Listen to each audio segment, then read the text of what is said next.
Hey Performance Golfers, Matt Walter coming at you here with a great tip. There's a common question I get asked, and it's whether I should slow my swing down because I feel like I hit it better when I slow it down. And the funny part about that is there's really not that much difference in club head speed when we measure it on TrackMan. So the perception of club head speed is mostly predicated on your balance. When we're in balance, we can swing hard and fast and everything feels really good, and you can go at it as hard as you want and you're becoming efficient. And especially efficient swings can be going as fast as they can without feeling like they're losing balance and losing their club head speed.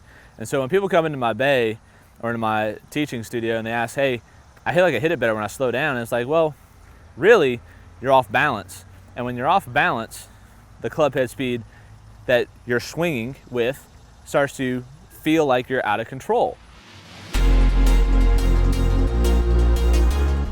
So what we need to do is find what I call your speed limit, which is predicated on your balance. So if we can find the right speed limit where you can feel like you can swing as hard as you can in balance, that's the speed we want to go to. And then to top that off is we usually see that slower swing issue when we try and shorten up our shots to where, we try and hit that 3/4 shot or the half shot, or we're working with our wedges and we overswing a little bit and slow down into impact. Those are all common flaws I see on a regular basis. And so what I like my players to think about is I like them to be aggressive always. I love giving my players nuggets where they can feel like they can swing at it as hard as they can and never lose balance, but always have the ability to hit it as straight and as far as they possibly can. And so if you feel like you're playing protective golf and you have to slow down to hit it solid, my bet is you're off balance. So let's talk about what actually has to happen in balance, okay? Most of the time, I see my players on their toes. A lot of golfers end up on their toes too much in the golf swing, and you will feel this when you actually start paying attention to it.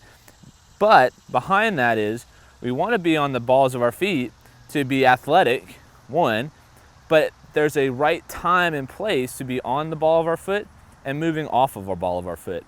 And so in other videos I've produced, we've talked about getting to the top of your backswing on the ball of your left foot and in the right heel.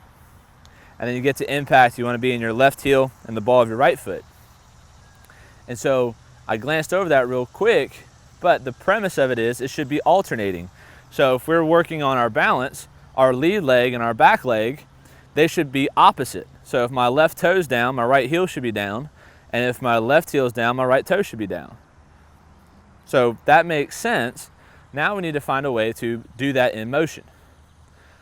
So I asked the question to my players, can you jump from your heels? No, but you can jump from the balls of your feet really aggressively. So we want to make sure we're using the part of our feet that we can be aggressive at impact, which is getting on the ball of our left foot, because we want to be on our lead side to create a good strike. But we also can't ride that part of our foot. And so what I mean by that is we'll have players that like, well, I'm on my toes, so I'm going to try and stay in my heels this swing. Well, if you've ever tried to stand on your heels or stand on your toes and keep your balance and somebody push you from behind, you'll find out real quick you can't maintain your balance.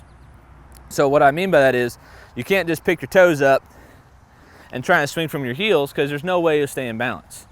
It has to have an ebb and flow, a fluidity, if you will, of moving from toe to heel. So if you have a hard time finishing on your toes, you feel like you're falling into your shot, what I would encourage you to do is in your downswing, feel like you push from your toes to your heels and make it a motion like athletic-like motion. And so instead of trying to say, I'm just going to keep my toes up for this golf swing and hit it, well, that's not really going to work out. So what we can do is I call it my little two-step. And like all the other tips and videos I have, I've learned it from other people, and I'm taking nuggets from them and using it to better all of you guys. But what I like to do is I'll have my players will start their backswing with their right toe up, go to the top, and we'll make practice swings like this. So we'll pick up our right toe to the top, and then as we start the transition, I'll have them try and pick up their left toe by the time the club gets to impact. And so we're trying to learn the two-step to impact. And this will help us learn how to keep in balance. And you also notice it helps some rotation. And this will allow you to be aggressive, okay? You can start gyrating your hips, turning into impact, and a lot of good things are going to come from it.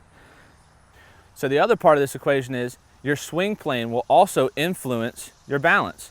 So if I find myself taking the club too inside, I'm going to dip my head forward and get on my toes.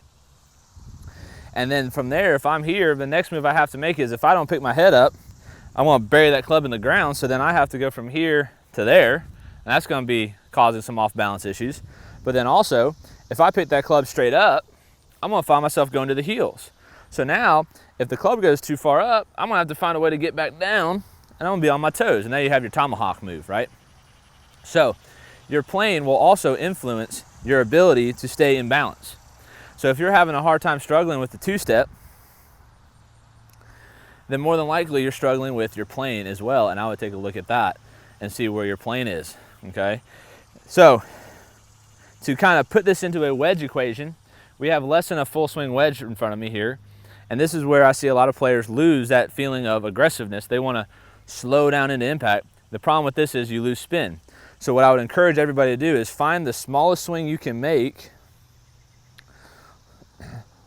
that gets it to the hole that you can be aggressive with.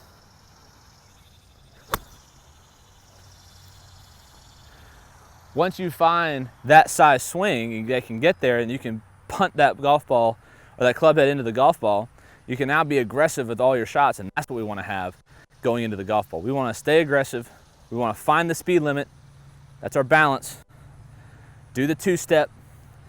Check your planes. From there, we'll be able to stay in balance and we won't have to swing slower. If you like this video, I would encourage you to like and subscribe to our YouTube channel so you can find more of my great content up on the YouTube page. And if you have a comment, please leave it below. I'll answer it to you in a timely manner, and we can answer those questions for you and hope that we can improve your game in the long term and get you shooting some lower scores.